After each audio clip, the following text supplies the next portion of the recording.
miongoni mwa miradi ya kijeshi ya Marekani. Baadhi yao ni miradi halisi, lakini pia mingine ni miradi ambayo inahusishwa na uvumi. Hii ni miradi ambayo inajumuisha teknolojia ya kisasa zaidi na teknolojia ya siri ya Marekani. Ya kwanza kabisa ni Project Blue Book ya mwaka 1952 hadi mwaka 1969. Hii ilikuwa ni mpango halisi wa US Air Force ambao umekusudia kuchunguza na kueleza matukio ya UFO ambayo ni Undefined Flying Object.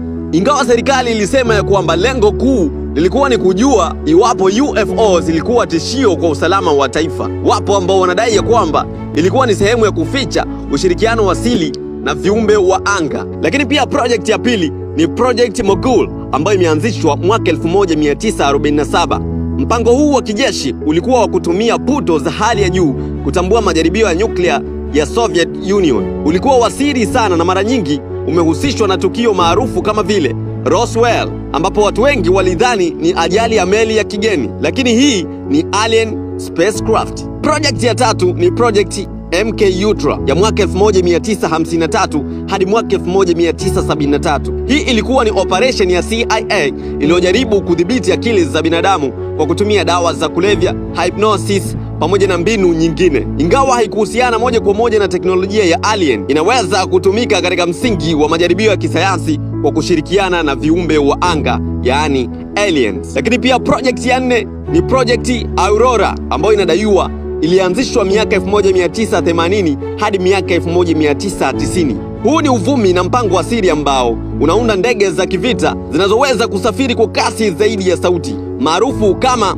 hypersonic aircraft. Inasemekana kwamba teknolojia ya Aurora zilikuwa za hali ya juu zaidi kiasi cha kwamba kilihusishwa na msaada wa viumbe wa kigeni.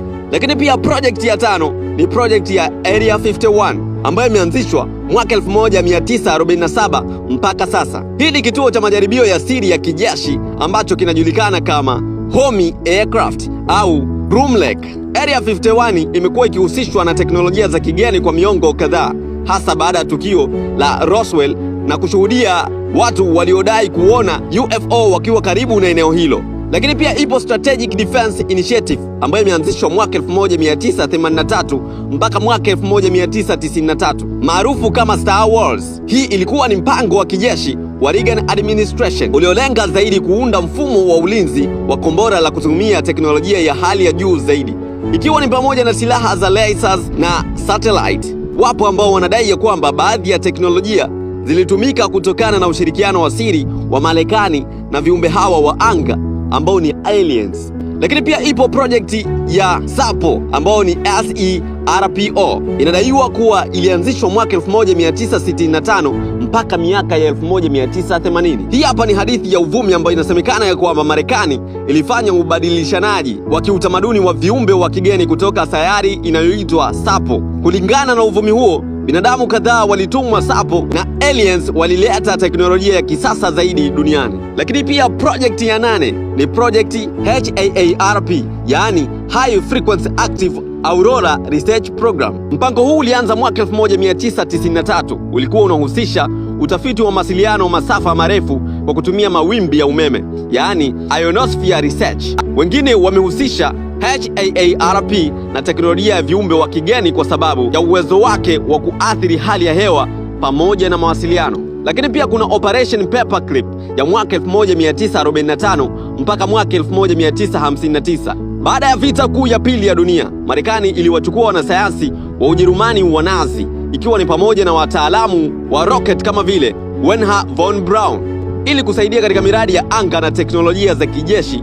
Uvumi ambao unasema ya kwamba baadhi ya maarifa waliyopata yalitokana na teknolojia ya viumbe wa kigeni ambazo Nazi walikuwa nazo. Lakini pia kuna Black Budget Program. Miradi hii ni ya kweli kabisa, lakini maelezo yake ni ya siri zaidi. Inahusisha teknolojia ya hali ya juu zinazofadhiliwa na bajeti za siri za kijeshi, kama vile maendeleo ya ndege zinazoonekana kwa rada, yaani stealth aircraft, roboti za kivita na hata majaribio ya akili bandia kwa matumizi ya kijeshi. So miradi hii inaonyesha kabisa kwamba teknolojia ya Marekani ni teknolojia kubwa zaidi katika upande wa vita.